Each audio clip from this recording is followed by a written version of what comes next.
नमस्कारम नमस्कारम dear students. अगर आप ऐसे चैप्टर की बात करते हैं जो है कंटिन्यूटी एंड डिफरेंशिएबिलिटी, सवाल अगर इसके ऊपर बनाया जाए और जैसा पूछा गया है जेईई एडवांस 2023 के अंदर, अगर आप रेस्पॉन्स देखें तो आप सरप्राइज हो जाएंगे कि ओनली 6.1% स्टूडेंट ऐसे हैं जिन्होंने इसके अंदर +4 मार्किंग ली थी। क्वेश्चन के अंदर अटैम्प्ट को करना, उस क्वेश्चन को अटैम्प्ट करना और पार्शल मार्किंग अगर साथ में हो तो वैसे ही डिफ़िकल्ट हो जाता है, क्योंकि थोड़ा सा भी नज़र हटी तो -2 आपकी झोली में आ जाएंगे और फिर जितने भी थोड़े बहुत नंबर आए हैं -2 की पेनल्टी सबको दुख देती है। तो यहाँ पर सिर्फ 6% पूरे जो जे एस्पिरेंट थे 2023 पेपर 2 के अंदर, उनको यहाँ पर इसके अंदर मार्क्स मिले थे +4। वहीं पर 24% स्टूडेंट ऐसे थे जो घर पर -2 लेके गए होंगे। ऑल दो पार्शल मार्किंग मिली है 14% के आसपास। देखते हैं ऐसा कौन सा सवाल है जो बच्चों को परेशान कर रहा है, ऐसा कितना बड़ा इसका डेटा दिया हुआ है। आप देखिए फंक्शन कैसा है, 4x से ग्रेटेस्ट इंटीजर इन्वॉल्व है, क्वाड्रेटिक का स्क्वायर है, परफेक्ट स्क्वायर, पीछे x -1/2 है। ऐसा ये जो क्वेश्चन है इसको अगर अटेम्प्ट करना है तो पहली बात एक तो टाइम कम लगाना है। टाइम लगेगा तो स्ट्रिक्ट टू द कॉन्सेप्ट, जो हमारे कॉन्सेप्ट है वहीं तक हमको स्ट्रिक्ट रहेंगे तो ही टाइम कम बचेगा। ठीक है, सो स्ट्रिक्ट रहना है टाइम वाइज भी और स्ट्रिक्ट टू द कॉन्सेप्ट, दोनों बातें हैं। चलिए कैसे सीखते हैं, इस सवाल को बनाते हैं। 0 से 1 इसकी डोमेन है, ज़्यादा एनालिसिस करना नहीं है। फंक्शन के कंटिन्यूटी, डिसकंटिन्यूटी, डिफरेंशिएबिलिटी और फिर लास्ट में जाते जाते मैक्सिमा मिनिमा भी लगा दिया है, एओडी भी लगा दिया है, कंटिन्यूटी डिफरेंशिएबिलिटी का भी डिस्कशन करना है। अब ये जो एओडी लगा है इसके लिए फिर पूरा एनालिसिस करना बनता है f' का।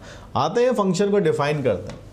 कहाँ पर जैसा हमें दिख रहा है फंक्शन, देखिए 4x लिखा हुआ है, ग्रेटेस्ट इंटीजर है। आप देख सकते हैं x की वैल्यूज तो 0 से 1 के बीच में है, 4x की वैल्यू आपके पास 0 से 4 के बीच में आ जाएगी। तो ये कब कब इंटीजर बनेगा, बस वो वाले सारे पॉइंट्स ढूंढने होंगे।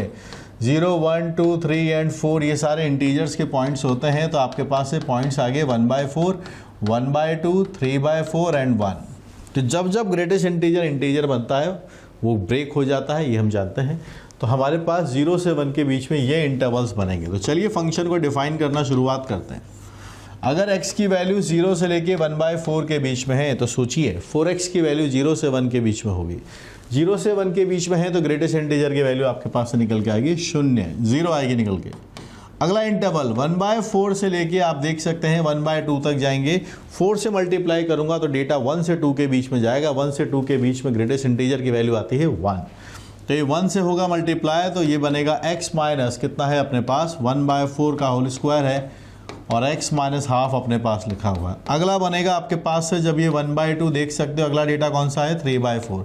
इसीलिए ये एनालिसिस शुरू में ही कर लिया ताकि बार बार इंटरवल ना देखना पड़े। x अगर 1/2 से 3/4 है, 4 से मल्टीप्लाई करते हैं तो डेटा 2 से 3 आता है। 2 से 3 में अगर आता है 4x तो ग्रेटेस्ट इंटीजर बनेगा 2। यहाँ एक 2 का फैक्टर आ जाएगा, बाकी ये पूरा डेटा आपके पास जैसा लिखा हुआ है वैसा ही रहेगा। चलिए आगे बढ़ते हैं। 3/4 से लेके हमें जाना है 1 तक। 4x बनाएंगे तो 3 से 4 जाएगा तो यहाँ पर 3 बन जाएगा। तो कुछ तो सुकून है इसके अंदर, किस बात का सुकून है वो भी आप थोड़ा देखिएगा। सुकून इस बात का है कि सिर्फ कॉफिशिएंट बदल रहे हैं। अब देखिए ये डेटा पीछे वाला सेम है, पॉलिनोमियल सेम है, एक जगह 1 है, एक जगह 2 है, एक जगह 3, एक जगह 4 है, यानी शुरुआत में भी था पर 0 से मल्टीप्लाइड था। अब यहाँ पर सबसे पहले कंटिन्यूटी को चेक कर लेते हैं। सबसे पहले तो 1/4 इस पर रखेंगे, होल स्क्वायर है 0 बन जाएगा, वो भी 0 है तो 0 1/4 पर तो कंटिन्यूस है। जहाँ जहाँ डेफिनेशन चेंज हो रही है 1/2 इसकी वजह से 0 है, इसकी वजह से भी 0, 1/2 भी गया। 3/4 रखिए, 3/4 पर ये 0 नहीं है और ये वाला भी 0 नहीं है। तो जब नॉन जीरो आएगा तो यहाँ डबल आएगा, यहाँ ट्रिपल आएगा, तो बराबर आने का चांस ही नहीं है। तो वैल्यू निकालने की भी ज़रूरत नहीं है, सीधा बोल सकते हैं 3/4 पर ये 0 नहीं है, यहाँ ट्वाइस है और यहाँ पर नॉन जीरो का और ये ट्रिपल है। तो यानी एट x = 3/4 हम डायरेक्टली बोल सकते हैं इट इज़ डिसकंटिन्यूस फंक्शन। जब ये डिसकंटिन्यूस है तो ऑब्वियस सी बात है फिर ये यहाँ पर नॉट डिफरेंशिएबल भी होगा। ठीक है, तो एक पॉइंट पर नॉट डिसकंटिन्यूस आ गया है और नॉट डिफरेंशिएबल भी आया। हमने वैल्यू नहीं निकाली है, सिंपल सी बात है। अगर मैं आपसे एक छोटा सा सवाल पहले पूछूं कि आपके इतने मार्क्स आए हैं कि अगर मैं डबल भी कर देता हूं तो भी आपकी रैंक नहीं बदल रही है, मैंने आपके मार्क्स 10 गुना कर दिए हैं तो भी आपके मार्क्स नहीं बदल रहे हैं, तो इसका मतलब ये है कि आपके 0 आए हैं जीरो का 10 गुना जीरो होता है, जीरो का डबल जीरो होता है। अगर कोई नॉन जीरो नंबर आया होता तो रैंक भी बदल रही होती। सवाल समझे थे? हमने बोला आपके इतने मार्क्स टेस्ट में आए हैं कि डबल ट्रिपल 10 गुना करने के बाद भी आपकी रैंक नहीं बदल रही है इंडिया लेवल पे, तो ऐसा नंबर सिर्फ ज़ीरो है। अगर 5 आते तो डबल करने पर 10 हो जाते, तो मार्क्स पर रैंक सब बदल जाती। लेकिन इसीलिए मैंने यहाँ समझाया कि 3/4 पर ये ज़ीरो नहीं है, ये भी ज़ीरो नहीं है, दोनों ही ज़ीरो नहीं है, तो ये ट्वाइस है, ये थ्राइस है, तो सेम कैसे आएंगे? Non zero number. ठीक है, आप चाहो तो वैल्यू निकाल के देख सकते हो। चलिए, मजाक की बात खत्म हुई, आते हैं टॉपिक के ऊपर। क्या है अगली कहानी?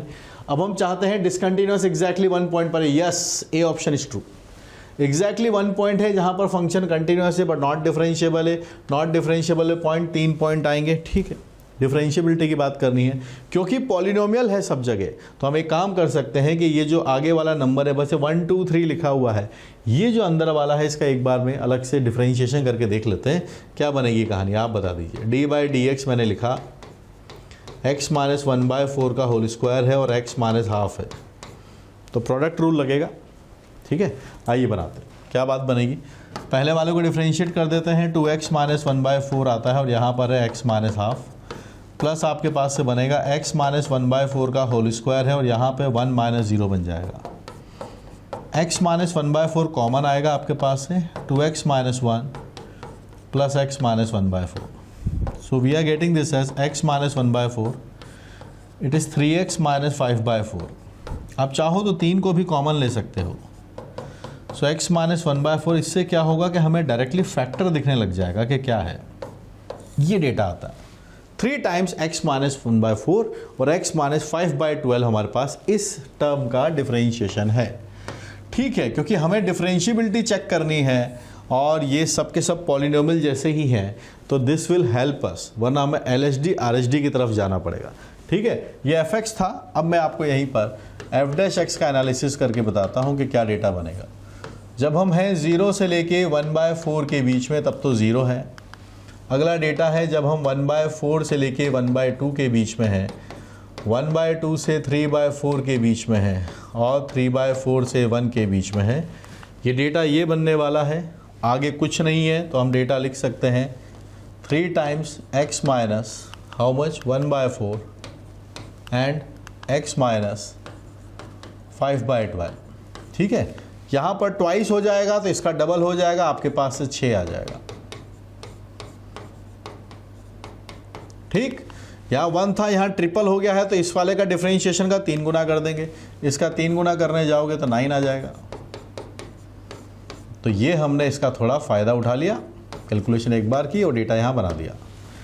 नॉन डिफरेंशिएबल उस पॉइंट पर पहले आ चुका है जहाँ पर ये कंटिन्यूस नहीं है, एंड वो पॉइंट था हमारा 3/4। हमने लिखा भी है 3/4 पर कैसा है, कंटिन्यूस, डिसकंटिन्यूस है और नॉट डिफरेंशिएबल है। अब आइए बाकी जगह चेक करते हैं, क्योंकि जहाँ कंटिन्यूस है वहाँ डिफरेंशिएबल हो भी सकता है, नहीं भी हो सकता है, लेकिन जहाँ पर नॉट कंटिन्यूस होता है, डिसकंटिन्यूस होता है, ग्राफ टूट चुका है, वहाँ 100% वो कैसा होता है, नॉट डिफरेंशिएबल होता है। तो अगर हम 1/4 पर चेक करते हैं तो देखिए 1/4 है, 1/4 है, ये 0 है, यहाँ भी 0 है, यानी x इक्वल टू 1/4 पर तो कैसा आएगा, ये डिफरेंशिएबल आएगा, नो प्रॉब्लम। क्योंकि 0 है, इधर रखोगे 0 आ जाएगा, नो प्रॉब्लम। आगे मैं बात करता हूँ 1/2 पे। अब देखना 1/2 पर ये 0 नहीं है, आ ही नहीं सकता, ये वाला भी नहीं है, क्योंकि 1/4 तो फैक्टर था। अब ये 3 गुना है या 6 गुना है, पता चल गया हमें not differentiable. With the same logic आप निकाल के देख लीजिए, 1/2 माइनस पे इससे डेटा निकल के आएगा, नॉन ज़ीरो नंबर है और इसका डबल ये लिखा हुआ है, तो सेम कैसे आ सकते हैं? अगर नॉन ज़ीरो है, ये यहाँ पर है, यहाँ पर है, सेम नहीं आने वाले। 3/4 पर हम ऑलरेडी बोल चुके हैं इट इज़ नॉट डिफरेंशिएबल, क्योंकि ये डिसकंटिन्यूस था, तो यहाँ चेक करने की ज़रूरत नहीं है, बट ये यहाँ पर कंटिन्यूस था। तो हमारे पास से ए ऑप्शन हम मार्क कर चुके थे, बी भी हमारा आंसर बन जाएगा कि एक फंक्शन पॉइंट ऐसा आएगा जहाँ पर ये कंटिन्यूस होगा बट नॉट डिफरेंशिएबल होगा, ये वाला वो पॉइंट है, दिस इज़ हाफ। वैसे कितनी जगह पर नॉट डिफरेंशिएबल है? 2 जगह पर, इसीलिए सी वाला ऑप्शन गलत है कि not differentiable more than 3 points. No, they are only 2 points जहाँ पर कि ये नॉट डिफरेंशिएबल है। आगे आपसे मिनिमम की बात की जा रही है। मिनिमम के बारे में बात करते हैं। मिनिमम के लिए हमको चाहिए होता है क्रिटिकल पॉइंट्स। क्रिटिकल पॉइंट्स वो पॉइंट्स होते हैं जहां पर एफ डैश एक्स या तो ज़ीरो आता है या फिर नॉट डिफाइंड आता है। तो आप मुझे बताइए एफ डैश एक्स कब ज़ीरो आ रहा है और कब नॉट डिफाइंड आ रहा है। Does not exist. देखिए जीरो वाली बात करें तो यहाँ से 2 पॉइंट आएंगे, 1/4 आएगा। 1/4 तो बाउंड्री वाला पॉइंट है, इस पर तो डिफरेंशिएबल है ना। तो ज़ीरो वाला पॉइंट आपके पास है x = 1/4 है, और इसको भी आप ज़ीरो कर सकते हैं। 5/12 आता है। 5/12 इसी इंटरवल में है क्या, चेक कर लो। यस, इसी इंटरवल में है।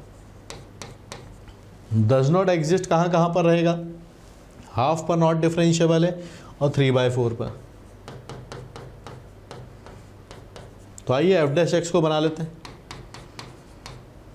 ज़ीरो है, अगला नंबर अपने पास 1/4 है, फिर है 5/12, फिर अगला नंबर है आपके पास है 1/2, it is 3/4, then it is 1।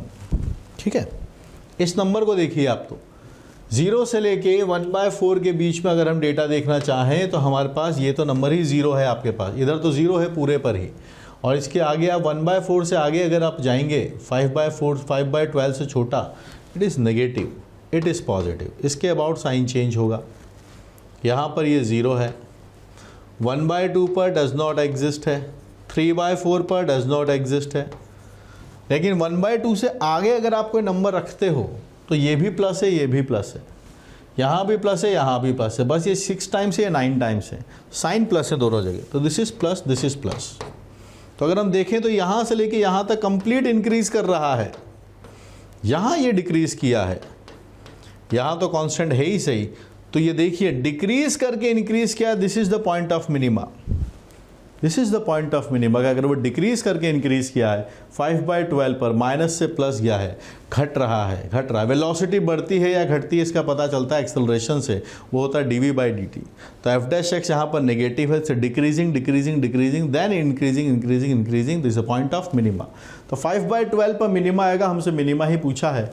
तो फंक्शन का डेटा हम निकाल लेते हैं किस पर, 5/12 पर डेटा निकालिए, मिनिमा निकल के आ जाएगा। फंक्शन कहाँ लिखा है वहाँ से निकाल लेते हैं, ये रहा। वी आर गेटिंग 5/12 डेटा, जो ये वाली डेफिनेशन पिक करेगा फ्रॉम हियर। तो रख दीजिए यहाँ पे 5/12 माइनस 1/4 का होल स्क्वायर है, और एक और डेटा है 5/12 माइनस 1/2। थोड़ा डेटा देखते हैं, 3 से ऊपर नीचे मल्टीप्लाई डिवाइड कर देंगे तो आपके पास से 2/12 बनेगा, दैट इज़ 1/6, 1/36 आपके पास डेटा बना। यहाँ एलसीएम ले लेते हैं, इट इज़ 5 - 6 आपके पास से आ जाएगा, माइनस आता है 12 आपके पास से आएगा, 72 7, और 36 and 7 43। सो -132 आपके पास आंसर आता, -432, -1/432 डेटा आना चाहिए। और ये कुछ और ही लिखा हुआ है, -512 है, this is wrong, this was also wrong, this was true. तो आपके पास -512 है डेटा, यहाँ पर आएगा -1/432। तो हमारा करेक्ट आंसर आने वाले हैं A B is the correct answer. तो आपने देखा कितने बच्चों ने सही हुआ था, ओनली 6% स्टूडेंट ऐसे थे जिन्होंने इसको सही किया था। तो A B is the correct answer, जो कहीं ना कहीं वो टाइम लेकर चला जाता है। पार्शियल मार्किंग 14.79 के लिए भी सही थी। तो ये एक यूजुअल और एक नॉर्मल क्वेश्चन है। प्रैक्टिस के साथ आप इतनी स्किल्स तक पहुंच सकते हैं। Practice is the key, but consistent practice करनी है, एग्ज़ाम के आसपास भी प्रैक्टिस करनी है। आज कर ली, 3-4 महीने का गैप आ गया, भूल जाओगे एग्ज़ाम तक। तो इसके लिए आपके पास एक अच्छा रिसोर्स होना ज़रूरी है कि 1-1.5 महीना हो गया है तो चलो मैं फिर से कुछ सवाल कर लेता हूँ, चलो मैं फिर से कुछ सवाल बना लेता हूँ। एग्ज़ाम के बिल्कुल पास में बिल्कुल हमें एग्ज़ाम बनाने हैं, क्वेश्चंस बनाने हैं। और जब आपका एम जेईई एडवांस होता है तो आपके पास ढेर सारे एमसीक्यू होने चाहिए, मोर देन 1 ऑप्शन करेक्ट। ये नहीं कि 10 हैं शीट में 10 ही आप सॉल्व कर रहे हैं। तो मटेरियल की जब बात आती है तो समझाई हुई बातें अगर आपको समझ में आ रही हैं तो आपकी जो मेरी बुक्स हैं वो भी आपको डेफिनेटली पसंद आएंगी। और ढंग से उन सवालों को रच रच के कीजिए, मन लगा के कीजिए। कैसे नहीं बनेंगे सवाल, सवाल ही तो है। किसी सवाल की इतनी औकात नहीं होती कि तुमसे ना बने। अगर तुम ठान लो तो मन लगा के पढ़ोगे तो ज़रूर तुमसे बनेगा। और कहीं फंसते हो तो मैं हूँ ना। आके पूछो कि सर ये कैसे होगा, ये कैसे बनेगा सर सवाल। मैं तो सारी चीज़ें फ्री में ही कंटेंट को डाल रहा हूँ, ठीक है। तो आप पढ़िए, इन सवालों को मन लगा के पढ़िए, चाहे बात कैलकुलस की हो रही हो, अलजेब्रा की हो रही हो, ट्रिग्नोमेट्री की हो रही, मैथमेटिक्स की जब भी कोई बात परेशानी आपको परेशान करती है, knock the door, uplift JEE कि सर क्या करना है, कैसे करना है, ठीक है। All branches, all mathematics, all branches are available for you. चाहे हम कोऑर्डिनेट की बात करें, वेक्टर 3D की बात करें, all available for you. PYQs भी अवेलेबल है। सबसे पहले तो टेलीग्राम पे आके कनेक्ट हो जाइए। आपको अगर मेरी समझाई हुई बातें समझ में आती हैं तो आइए, पढ़ते हैं, पढ़ाते हैं, आपको सिखाते हैं, इंपॉर्टेंट बात वो है। और मेरे कोर्सेज आपको मिल जाएंगे अपलिफ्ट जेईई के ऊपर, नंबर भी आपके सामने है, पढ़िए। I am here to uplift your JEE mathematics. Thank you guys, see you.